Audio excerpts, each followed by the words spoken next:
Hey, what is up guys, it is Mike here, and today I'm going to be showing you my top 10 purple guy facts in Five Nights at Freddy's. This idea was suggested by Bruce Banner, so thanks man. So up at fact number 10 is that the purple guy in the Save the minigame has something in his hand. It is unclear exactly what that is. Some people say it's possibly a phone, which would make him the phone guy, or maybe it would be a police officer who is answering a call, or something like that, but personally I think it's probably a hacking device or a taser, because when he sees you, he runs toward you, and as soon as he touches you with that thing, it makes your screen go blue, which probably means that he somehow shut you down. And then for fact number 9 is that the purple guy has what appears to be a badge on his chest. Most people think that this is probably because he is an employee at Freddy Fazbear's Pizza Place, and that is possible, but it could also signify that he is, like I said before, a cop. It really is quite unclear, and I hope that maybe Scott sheds more light on this in the third game. But if we do assume that he is in fact an employee at the restaurant,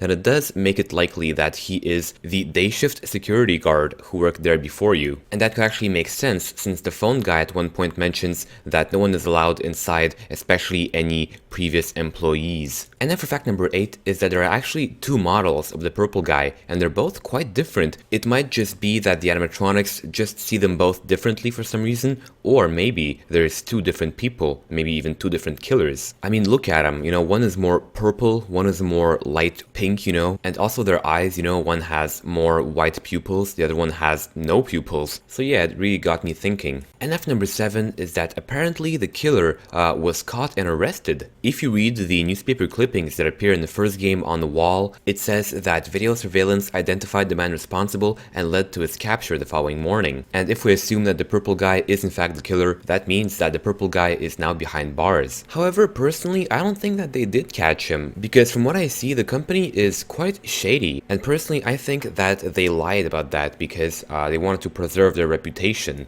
And F number 6 is that the purple guy from the Save the minigame might be possibly an animatronic. Why do I think that? Well, like I said before, if you look into his eyes, you can see that he has white pupils, and it seems to me that it would be quite unusual for a human being to reflect light like this from his eyes. And there are many cases in both games where you can see animatronics in the dark where their eyes have that same reflection, specifically black eyes with a white glint in them. And then for fact number 5 is that there is a video circulating online where you can see the purple man appear for one frame in the office while playing the game. That purple man looks very similar to the purple man from the Save the minigame, and even has a similar badge on his chest. However, this did in fact turn out to be a hoax, and it was just a fake Photoshop that someone did and placed into the video with post-processing effects. So yeah, beware, don't trust anything that you find on the internet. And then for fact number 4 is that the purple man might actually not be a man, but may be just a representation of the typical adult. At some point, Phone Guy says that the animatronics just tend to stare at adults but don't hurt kids. And the reason might be that when the first child was murdered outside of the restaurant, since the animatronics' primary job is to protect kids, maybe they assigned in their minds that all adults are evil and therefore have to be stopped from hurting children. And maybe purple for them just means adult, and whenever they see an adult, they think that it is the killer. And maybe that will explain why they're trying to kill the security guard in the first place.